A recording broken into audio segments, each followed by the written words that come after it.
నమో వెంకటేశాయ. నా పేరు గున్నేశ్వరరావు అండి. భీమవరం, పశ్చిమ గోదావరి జిల్లా. హిందువులు ఎంతో భక్తిగా కొలిచి, ఆరాధ్య దేవుడిగా కొలిచే తిరుమల తిరుపతి శ్రీ వెంకటేశ్వర స్వామి దర్శనం. అసలు ఆ వెంకటేశ్వర స్వామి ఆజ్ఞ ఇస్తేనే కానీ మనకు దర్శన భాగ్యం కలగదు అనుకుంటారు ఎంతోమంది. చేయాలని, కానీ ఆయన ఆజ్ఞ ఉండాలి.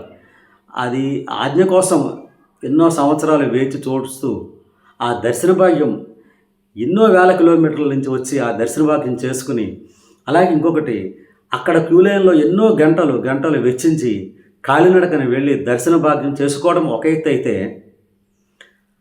ఆ తిరుపతి దేవస్థానం ఇచ్చే లడ్డూ ప్రసాదం, అసలు ఆ ప్రసాదం అనేది అమృత తుల్యం, అంటే అమృతంతో సమానమా హిందువులకి.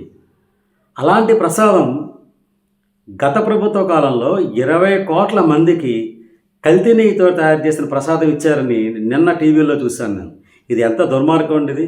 అంటే కెమికల్స్, అంటే నెయ్యి కాదు, అందులోనూ కెమికల్స్ వాడి ఆ భక్తుల ప్రాణాలతో చెలగాట మాడుతున్నారంటే ఇంకా ఏమనుకోవాలి వీళ్ళందరినీ కూడాను. అంటే ఆ తిరుపతి వెంకటేశ్వర స్వామినే కల్తీ చేసేసి, అంటే ఇంకెవరో ఒకటి రాకూడదు దర్శనానికి. ఎన్నో ఎన్నో ఎన్నో ఒకటి కాదు, చాలా చేస్తున్నారు ఆ విషయంలో. కానీ ఒక్కటి మటుకు చెప్తున్నాను నేను, భగవంతుడైతే క్షమించడు. ఎందుకంటే ఒకేసారి జరగకపోవచ్చు, వేచి చూస్తూ ఉంటాడు.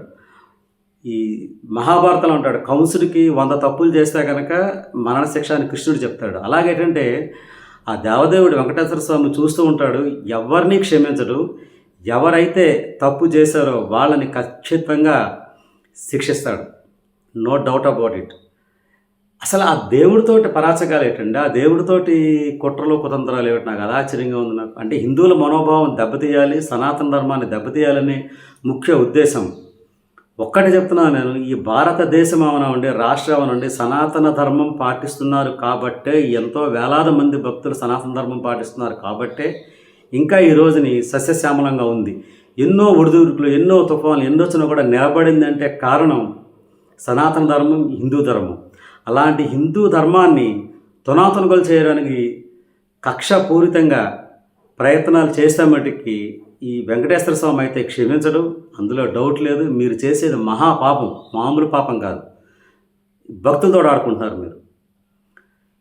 ఇలాంటివి ఎలా చేయాలనిపిస్తుంది మీకు? ఒకసారి ఆలోచించండి. కేవలం రాజకీయాలే చేయాలి అని మీరు అనుకుంటే మటుకు ఆ దేవదేవుడి మటుకైతే క్షమించడు.